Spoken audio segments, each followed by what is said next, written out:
Now we move to crunch time. In this review, I'm about to talk to you about the faults that this set has, which sadly, as with most things of course, if you like them so much, eventually you realise how bad they are. Or not necessarily how bad they are, how many problems there are. Okay, first problem is this, the motor. I explained to you all the functions of the motor in the second part of this review.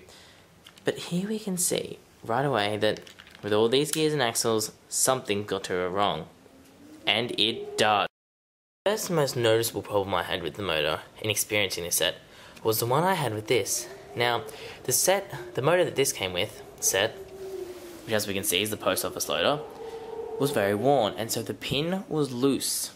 This means that, look what happens when I show you. When I turn Thomas on,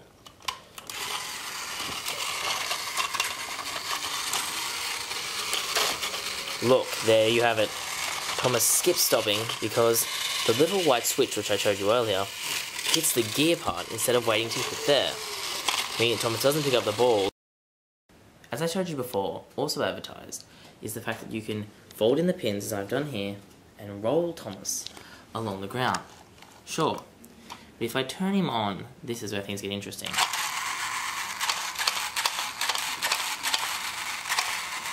That's right, Thomas can't decide which way he's going to go, because the pins that were installed were not installed high enough. Now Thomas is just dancing around. So here we can see that if you really want a Thomas that you can just drive around, don't buy this. Don't be fooled.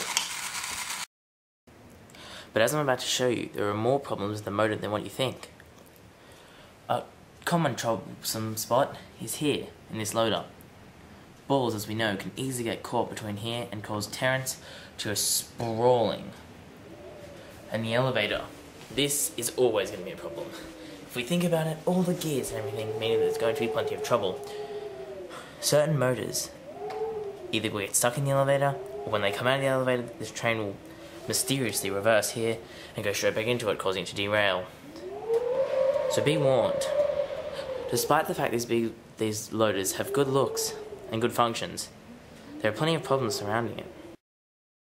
There is, however, one more point I'd like to address as a problem. The original big loader set, as we can see, had these special press buttons in it. Here, here, here, and where I've removed it, here. This over went there. Now, as we can see, even here, there's at least a join. And we can join these two sets together to create a big loader where, by switching the point, Thomas can go from one track to the other. This does not exist between the current cranky and the coal loader, which is still in production in the UK, and the post office loader, which is also in production in the UK. There is no way to join these two together. It is also sad to note that this set has no buttons. So, if Laurie, for example, misses collecting the balls, there's nothing we can do. We just have to wait till it goes around next time. But this is especially annoying in the post office loader set, because often Thomas does not pick up all the balls from inside this loader, meaning that this can sometimes get too full, and that means that the set balls go everywhere, making the set not work as properly as it should. So really, we should be saying, why is there not a button here so Percy can get more coal? Why is there not a button over there to allow Thomas to go again? And why haven't these been designed to join together?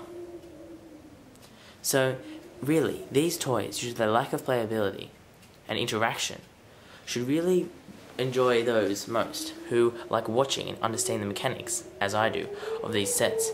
But for those who like to get in on the action, I do not recommend them. Okay, and now onto the pricing. For the big loader set, you cannot buy this in stores anymore. Tommy has ceased this production. However, there are many of them floating around on eBay. I purchased mine for $50 unopened. That's right, unopened from 2001, brand new. However, I've seen them go anywhere from used $10 to over $100 if they're brand new. These, although the most common, are also the hardest to get intact. Now I move on to the big loader, or, as it is now known, the cranky and the coal loader. Searching big loader will get you some results. But if you want to buy this from Amazon, search cranky and the coal loader. On Amazon UK, this costs £43. which converted to Australian dollars is $68.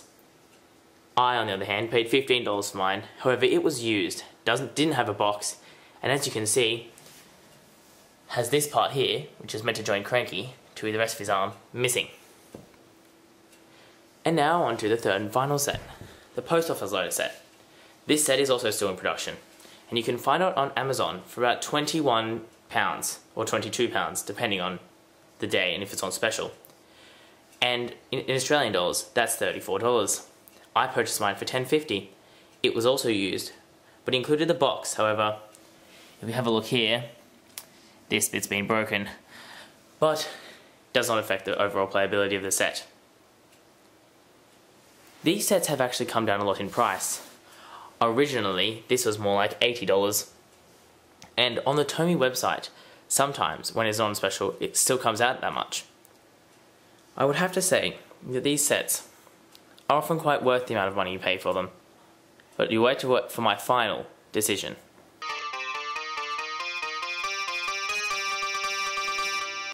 Now comes the big question.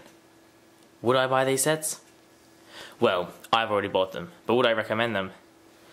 Well, I believe that it's up to both the child and the parent to decide. I mean, I thoroughly enjoy these sets, even if I just sit there and watch them when I've got nothing else to do. Or maybe if I have to think about something, I just like watching them simply go round or doing their things without me having to interfere. However, if you are the kind of person, or you have a child, who likes being able to interact with things and play with them, then I have to say, unfortunately, these sets are not for them. These sets for them would be more likely to be the Thomas Trackmaster range or the Thomas Wooden range. These sets are either for really young children or people who like watching and mechanics rather than actually like to have a hands-on playing experience. Well, that's all for me for now. And as I said, if you keep your eyes out on eBay, especially if you don't live in the UK and you can't buy it off Amazon, you'll probably be able to pick up these sets at a decent price. Good luck.